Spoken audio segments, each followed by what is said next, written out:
this church thing. It is fantastic. First off, before I get into anything with this morning, I wanted to thank Pam for speaking last week from her heart. Did an awesome job. I loved it. Something I'm still chewing on, which is always a sign of a good message. Is when you have to keep chewing on it for a couple days after. That's what I always hope for. So, this morning we are starting a new series, and it is called Communication Breakdown. Shout out to Led Zeppelin there. But anyway, Communication Breakdown. And let me explain why we're going to deal with this for 3 weeks. Communication is changing. And I don't know if you've noticed it changing, but it has been. Especially the last 10 to 20 years. And it's important for us to understand, in light of God's Word, what communication should be. Now, my question to start this morning is simply this. Is there a difference between conversation and communication? Okay, I hear a bunch of people saying yes. Well, before I give an answer to that, I'm going to just let it speak for itself. It's rhetorical a bit. Is there a difference?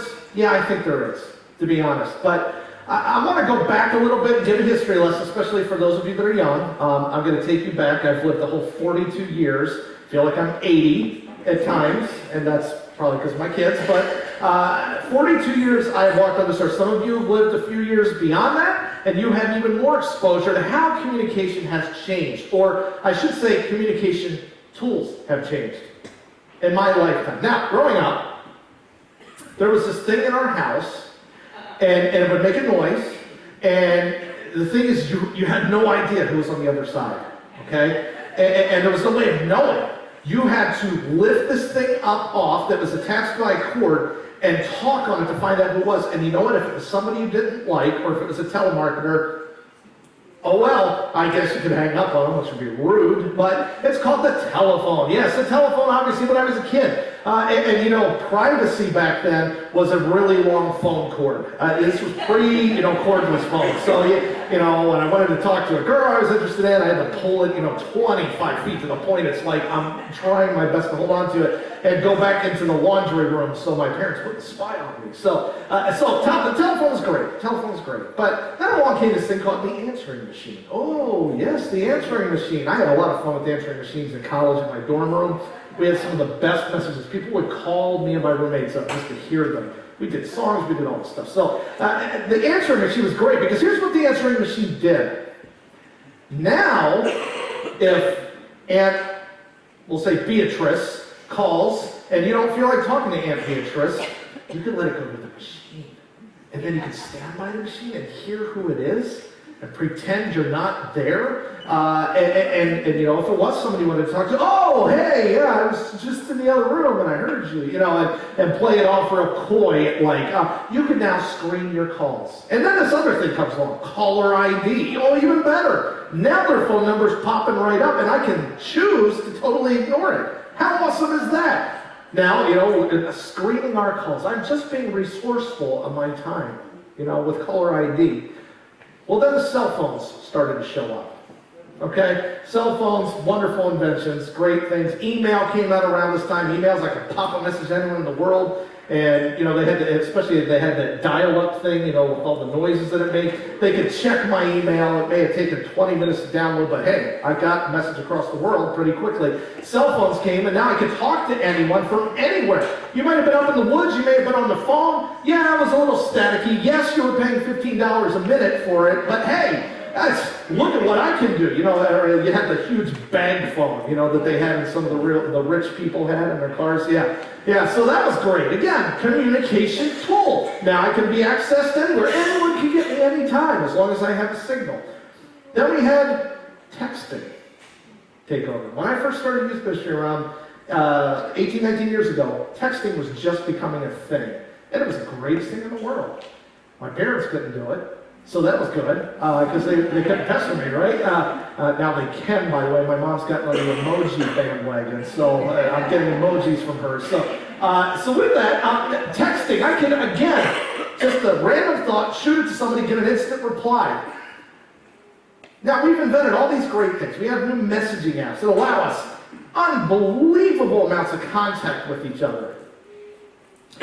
But just because we've invented 100 different ways of communicating doesn't mean that we use them for communicating. Sometimes we have 100 different ways of avoiding communicating. We can now blow people off completely. We can fire angry emails or messages or whatever to a person and unload on them, but it's thoughtful because I was able to make sure I edited my message perfectly. But we can fire it off to a person and not actually have to deal with the person face to face. See, what's happened with all of these communication things we have is we've created buffer zones. It started with the answering machine, and if you still have an answering machine, awesome. Invite me over, I want to see this because it's been a long time since I've seen one. But answering machines, we started to create this buffer. You know what? Don't feel like dealing with you. You're not worth my time. I got other things going on. I'm busy. I'll get back to you. Or I won't get back to you. I'll say I'll get back to you, but I won't. We've created this buffer zone between us and other people. And that has caused something that we'll talk about today. It's going to be our main focus. It's caused a change in all of us. We're going to talk about it even next week and how it impacts just us talking to each other on sensitive issues and such. And if we're going to come down to the reason why we created this buffer zone, can we be really honest? The reason we came up with this buffer zone is, yes, my time's important, yes, all that stuff, but people are messy. I don't know if you noticed that or not. I know no one in here is. But people are messy. And frankly, if I have to have one of these drawn-out, face-to-face conversations with the person, it is going to be excruciating. I would rather have electrical probes, put on my head or whatever they are and shoot my brain full of electricity. I mean, whatever it is, I don't want to have a face-to-face conversation. Let's just do it digitally. I can keep you at an arm's distance, keep it safe. I don't have to deal with your emotions and all that stuff. People are messy, so we avoid it. We don't want anything to do with getting into it with them. And this has impacted several different areas. It's impacted our work. Some of you have a job that I would bet, not all of you, there's a contact that you have several times. You've never heard their voice. You've never seen their face. You've only had digital interaction with them. Mind-blowing. It's impacted our relationships. Dating, marriage, friendships, it's impacted that. It used to be back in the day when you wanted to, I'm dating myself, when I was in high school, we wrote these things called notes. You wanted to ask a girl out, but you were afraid she might say no, and you had to, maintain your cred. You would do that, very mature no, will you go out with me, yes, no, hand it off to them. Or, I think we should break up, and you give it to their friend to give them so you can clear town. We now have this whole other way of doing it. We do it through text or email or message or some form of communication like this. Because now I don't have to deal with the person. And it's impacted our relationships. There was actually a story that I heard of a woman. She was interviewing a new nanny for her daughter. So she goes to the potential nanny's house. She knocks on the door. The roommate answers, texting away. She says, yes, I'm here to interview such and such for a nanny position. And the roommate's like, oh, okay, I'll text her. She's like, no, her room's right there. You can just knock on the door. Oh, no, knocking on the door is way too intrusive. Let me text her. She was 15 feet away. That was it. That was intrusive to knock on a door. It's impacted how we deal with each other, even in conversations and friendships and relationships. It's also impacted our experiences and how we have experiences and what we're distracted by during experiences. Now, it's been a whole 3 weeks and the glow has not worn off. And those of you who know me, you know what's about to come. It's my weekly reminder that the Eagles won the Super Bowl. 42 years I suffered. 42, okay? Now, the Eagles win. What a great moment that was for me. And, the one moment that stuck out to me, and there was many. Obviously, Nick Foles lifting up the trophy and all that, and I waited all my life to see that.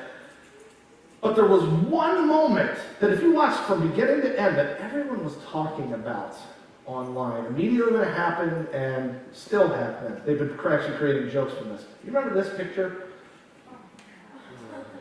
Justin Timberlake is performing, multi-million-dollar performer, all this.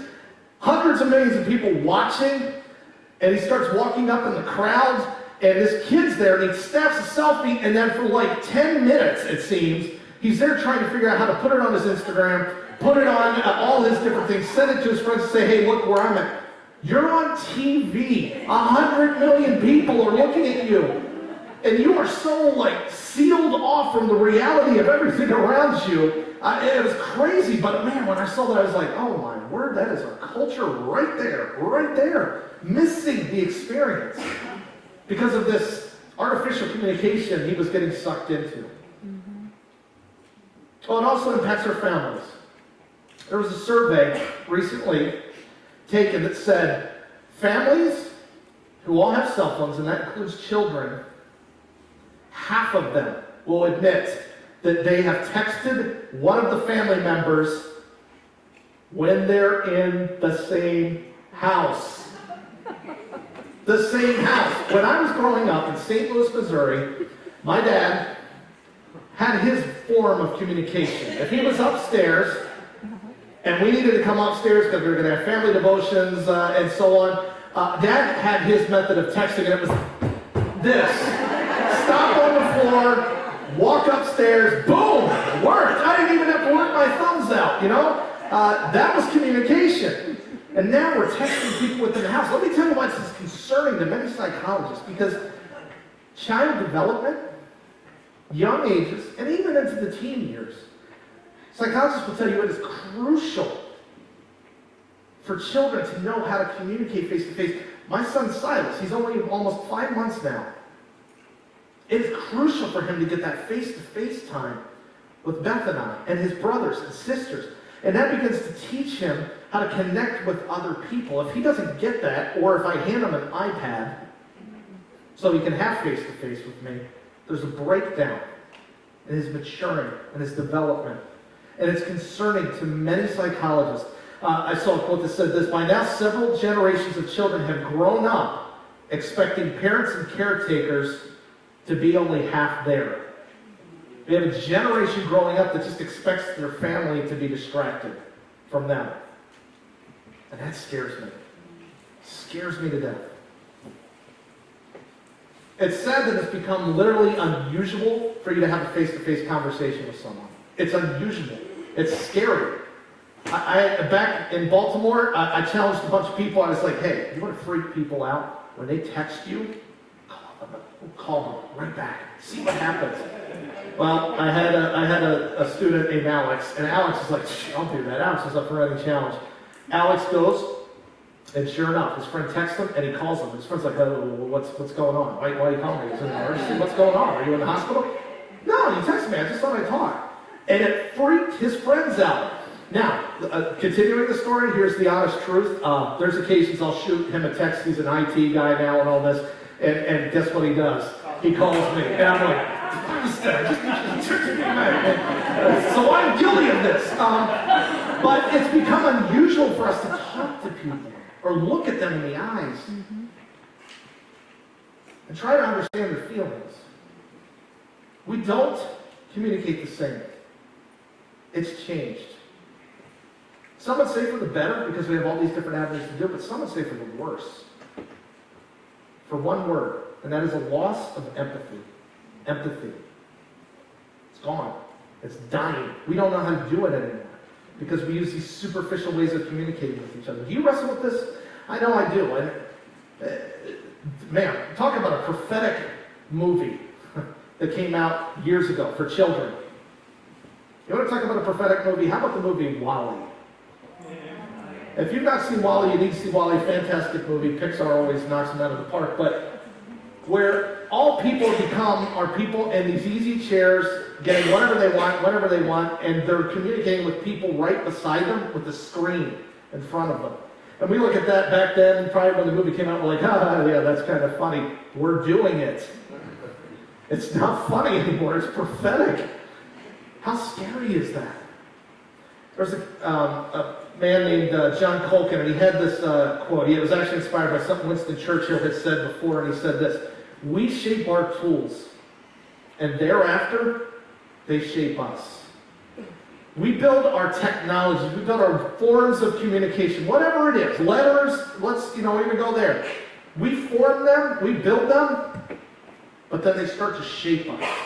They sort of conform to their limitations. And with some of this artificial technology communication that we have, We've conformed to it because we've forgotten how to empathize with other people. Another quote I read by Sherry Turkle, she wrote a book, Reclaiming Conversation. It's a really good read for me. She said this: these days, we want to be with each other, but also everywhere. Connected to wherever else we want to be, because what we value most is control over where we put our attention. And I read that and I was like, boom. That's it. We don't want to empathize because we want to be able to control things. We don't want to deal with other people's mess because we want to control it. What's comfortable, what's convenient for me.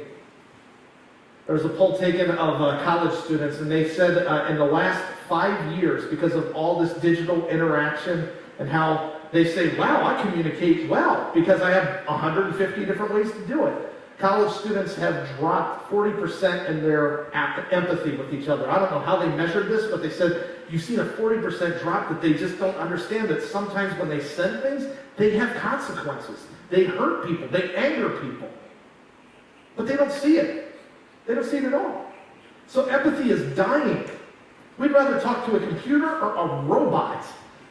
Siri, you know? I better not set off and say, hey Siri, because then my phone's probably going to work, and I think it actually just beeps. So, okay. But we'd rather talk to that than to talk to a human being.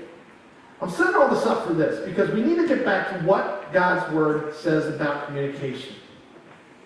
I want to talk about this thing of empathy today.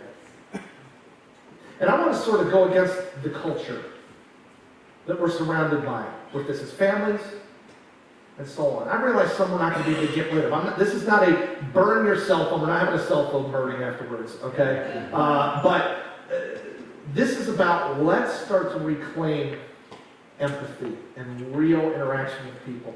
I think all of this boils down to a few basic principles that many of us are familiar with from God's Word. And we're going to take a look at it if you want to follow along the Hope Church app technology. If you want to follow along in that, or we're going to have it up on the screen. Go old school with that. Philippians 2, 3 through 4 is where we're going to start. And Philippians 2, 3 through 4 gets to the core of this problem of empathy, something we need to be reminded of with our communication. It says this: do nothing from rivalry or conceit, but in humility count others more significant than yourselves, not looking to your own interest, but each of you to the interest of the others. Do nothing from rivalry or conceit. What does that mean? That means don't think that your problems are more important than other people's. Don't think your time is more precious than other people's. Don't think your emotional bandwidth is more important than other people's. And he builds on it. He says, you know what? Think of others more highly than yourself. Get off your high horse. Put them first. I'm not going to lie. This is a tough practice. Some people say, well, this is a basic thing that Jesus gave us. It's a basic principle of the Bible. It's hard. And the sad part is there's probably areas in my life I haven't even realized this impacts. The more I begin to unpack it, the more I begin to unfold it. And it impacts our communication. That I can't be concerned about the things that are most important to me. I need to be concerned about what's most important to other people. It says not looking to your own interests, but each of you to the interest of others. It says we're supposed to treat each other significant, which means exceptional value.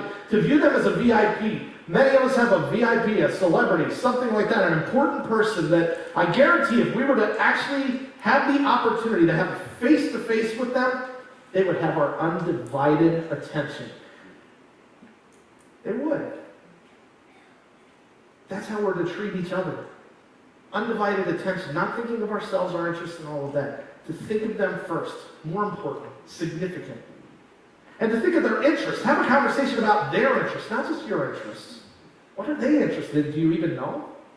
Do you know what your kids are interested in? Do you know what your spouse is interested in? Get to know them. Become a student. Put them before yourself. Galatians 6:2 continues on this focus, and it says this in Galatians 6:2, carry each other's burdens, and in this way you will fulfill the law of Christ. Carry each other's burdens. In this context, it's used as a general term, but here's what it's also talking about. Not just talking about how hard it can be to deal with people, but also what they struggle with. their burdens, their struggle with sin, their temptations. See, when all of us are helping each other lift a heavy load off each other's shoulders, our burden becomes lighter and their burden becomes lighter. But too many times we allow them to carry their own burden because it's just a pain to get involved with that. I don't have the time. That's just too much for me. I have enough to carry. Carry one another's burdens and so fulfill the law of Christ. What is that law of Christ? Love your neighbor as yourself. I heard about a comedian who has been actually talking a lot about communication technology recently, and he looked at his crowd and he said, how many of you have ever broken up with a person via a text? And he said that everyone's hands went up. He said, fantastic, hands down. He said, how many of you want a person to break up with you via text? No hands went up. Because it's easy for me. But it's going to require me, though. If I'm going to carry another's burdens, I'm going to be concerned about how they react. I want to know how they're going to react. 1 Peter 3, 8, and 9 goes further and says this, finally, all of you, be like-minded. In other words, live in harmony with each other. Be like-minded. Be sympathetic. Love one another. We just heard that. Be compassionate. And the tough one, humble. Get off your high horse, as I said. My concerns are not as important as other people's. If I'm going to empathize with them, if I'm going to be sympathetic, as this verse says, I'm going to have to view them more important. I'm going to have to put them first in my conversations and my communications with them. Do not repay evil with evil or insult with insult. On the contrary, repay evil with blessing. Because to this you were called, so that you may inherit a blessing. I'm not going to lie. Verse 9, pause that one. That's going to come back up next week because we need to learn how to interact on sensitive topics again if we're going to fulfill the law of Christ. I'll stay, that's where I'll leave it. Stay tuned on that one for next week. We need to be sympathetic with each other, to understand a person's feelings and to feel for them. I can't do that using artificial means. It's tough for me.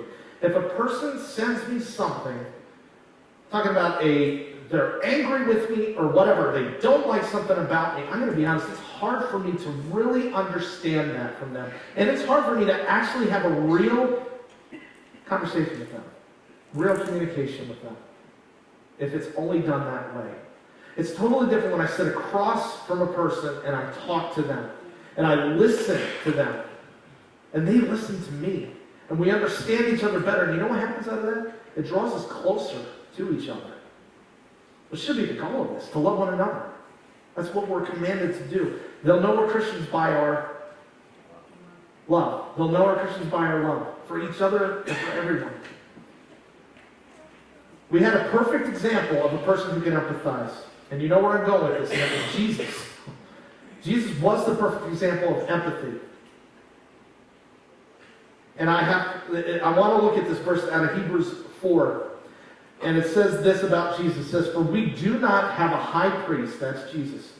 We do not have a high priest who is unable to empathize with our weaknesses.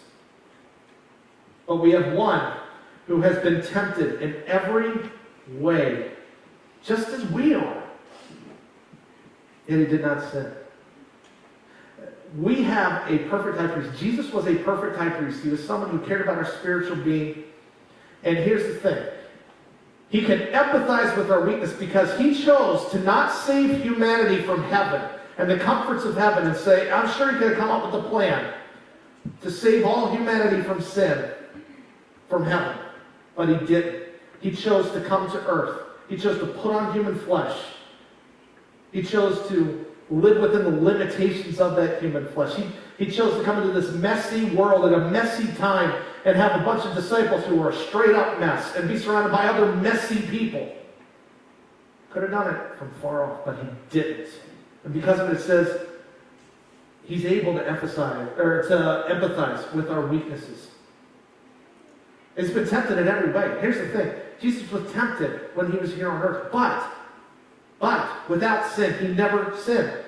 Here's the thing. If you've ever overcome a struggle, and a hard, difficult struggle, whatever it is, a temptation that is very hard to overcome, you have a greater understanding of those going through the same thing because you remember and you realize how hard that struggle was. Jesus is able to understand our struggles and our weaknesses because he came through it himself. So don't think God is far off and doesn't care. He empathizes with us. He understands. My big idea today is simply this: a communication without empathy is only a connection. Communication without empathy is only a connection. I can pull up my phone. I have hundreds of contacts on there that I have that much of conversation with, real conversation with. I mean, I have about 10 to 15 that I actually really have conversation. Obviously, Beth being one. Sometimes my kids, when they randomly text me, I can tell they got their phone, they send me emojis and the poo emojis, and it's disturbing. But they're learning how to text and they're not 5 yet, so that scares me. But I say that because here's the thing. If empathy is not in my relationships when I communicate with the person, it's just a connection. And we want to have empathy for people. We're commanded to have empathy and understanding with each other, to get into each other's shoes. I'm making up for lost time. I've been a terrible reader my whole life, and so I have a goal. I'm trying to read 50 books this year. You can hold me to it, and come December 31st, check to see if I've done it, and if I haven't, make me do the walk of shame around the church or something. But I'm trying to read some of the books that I know a lot of people read in school, but my schools never required me to, so I went back to a classic with To Kill a Mockingbird. It took me about a week to read, which was amazing that I even got through it that quick. There was a line that stuck out to me with To Kill a Mockingbird. And the main character, Atticus Finch, says this to his daughter, Scout. He says, first of all, if you can learn a simple trick, Scout, you'll get along better with all kinds of folks. Catch this. You never really understand a person until you consider things from his point of view. Until you climb into his skin and walk around in it. You want to really like people, you want to really understand people, get in their skin. Understand how they perceive things, not just your understanding. But we're going to have to do it one-on-one, or one-on-two, or whatever it is. We need to do it in person. It's great, the tools we have. As I said, this is not an anti-technology thing. But remember the heart of what should be at this. Some conversations need to be had face-to-face. We can't keep using artificial means. There was a quote I read that said this: today we don't have to apologize to each other. We can type, I am sorry, then hit send. But face to face, you get to see that you have hurt the other person. The other person gets to see that you are upset. It is this realization that triggers the beginning of forgiveness. Another quote by Sherry Turkle said this: the empathetic relationship does not begin with, I know how you feel. I'm guilty of saying that. Oh, I know how you feel. And it's true. But if I'm going to have empathy, it's more than that. It says it begins with the realization that you don't know how the other person feels. In that ignorance, you begin with an offer of conversation. Tell me how you feel. See, saying I know how you feel almost kind of ends it. But when we say to a person, tell me how you're feeling right now. Tell me how that impacted you. Tell me what you're struggling with. It's going to open up a lot more and a much more communication. You're going to be able to understand, put yourself in their shoes, and see things from their view. And maybe understand and draw closer to them. So, challenge this week. Here it comes, the painful one. Create opportunities for real communication and deep connection this week. Create opportunities for real communication and deep connection. Parents, I stand here, not perfect with this, and yet working on it, especially the last few months. Please take advantage and make opportunities this week that you have right in front of you, but you often fill with things that aren't as important. That may be the ride to school, if you take your kids to school, that you actually say, no phones, we're going to talk. And if it's 5 minutes, it's still 5 minutes. It may be dinner time, device-free time. Put it away. It may just be when you get home at night that you put the phone off in the corner, turn the ringer on so you can hear it if it actually rings, look to see. I'm giving you permission to use caller ID, okay? After all of this, your kids are worth it. Create opportunities for deep conversation. Don't miss it. Because my worst fear as a parent is that when my kids are in their 20s and 30s, the one picture that they're going to have of their father when they think back was this. As they were standing right there trying to get my attention. Because this couple $100 piece of equipment competed with them. Work, you know what? Work. Maybe it's time to have some real conversations with work. Get some lunches going with people that you do business with, to talk with them face to face. Stop handling sensitive complaints and sensitive items. And stop handling it with the digital means because it's safe. I can sort of lob the grenade and let it blow up over there and be safe over here. Have the hard conversations. Because you might have them understand you more, and I know you'll understand them more. Spouses, we got to schedule in device-free date times. We have to. It's weird. I'm not going to lie. Beth and I just had one a couple weeks ago, and we ran down to Sadler's, and we didn't have any kids with us. The Shrins watched them. It was awesome. And we sat there, and I felt that inclination every once in a while when it was like silence that I started to go, no, I can't pull out my phone. No. You know, and we actually had to talk. It was weird, like adults, you know. Some of us need that. Leave your phone in the car. With your kids and with your spouses, you only get so many chances. Jobs, you get chances. But don't mess up where it counts the most. If this phone, whatever computer controls you, that's what you're going to be remembered by. Empathize. See what's going on in their life. Get to know them. Change the culture. Let's be different. It's scary that there's device-free camps now for kids. And the kids are coming back from these device-free camps and they're like, man, that was awesome. And I can look at them and go, yeah, that was my growing up years. Isn't it cool when you actually talk to a person? Change the culture. Liz Berry and Bill Wetzel, two people, they've been going out on the streets in New York City, and they've been setting up in Times Square as well as other places around New York. And all they do is they sit there and they have a sign with them that has 3 words on it. Talk to me. That's it.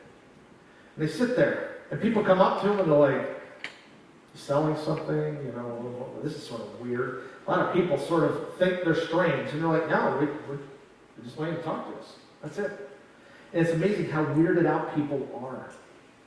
But some people took them up on it. They said one of their first ones was a guy who sat down for like an hour talking about real estate tax. That's gotta be pleasant. Yeah. But there were other people that came around. There was a mother who was upset. A teacher had hit her child. She vented. There's a police officer who talked about someone that he was dating, who broke up with him and then got engaged to his friend. There was another businessman who came and talked, and all these different people, different stories, and they just came and they just talked. There was this human they could talk to in person. The last person they had one night stayed for 3 hours and talked about broken dreams, broken relationship, lost job, talked about war, you name it. Just talked for 3 hours, and they just listened and interacted. And at the end of the 3 hours, it was 1 a.m. They said the guy got up, he dug into his pocket, he pulled out a $100 bill and offered it to him. I'm like, no, we don't want it. That's not why we're doing this. And he was perplexed by that. Isn't it sad that something as normal as just talking to a person face to face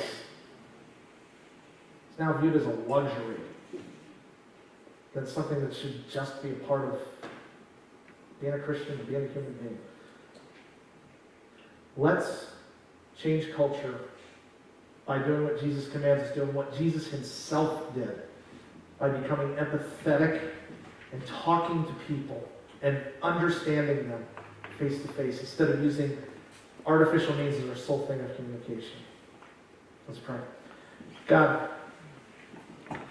I stand up here, I feel like the chief of sinners when I talk about this. You know all of our struggle with this, and in the day and age and the culture where we are just so glued to these things that are wonderful, but yet are destroying us.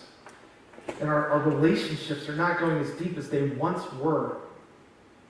Father, I ask for the parents here that need to reevaluate how much they've been spending on their phone instead of their kids or their spouse.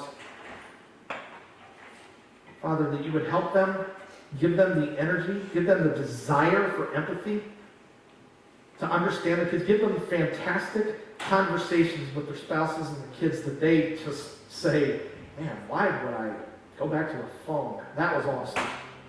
Lord, for some of us that have friendships or relationships that have been strained by this, and we've forgotten that our words carry weight and we've hurt people, or maybe they've angered us and we've never expressed that to them. Or that we would be bold, that we would step forward, that we would begin to do interactions with each other instead of these artificial means. Father, help us to get back to the heart of caring for each other more than ourselves. Give us these windows of opportunity this week where we have real conversation, where we put others before ourselves in humility, where we treat them as a VIP. Thank you for setting an example for us of coming into our mess. Though you could have done it afar off, you chose to come close. We lift this up to you in your name. Amen.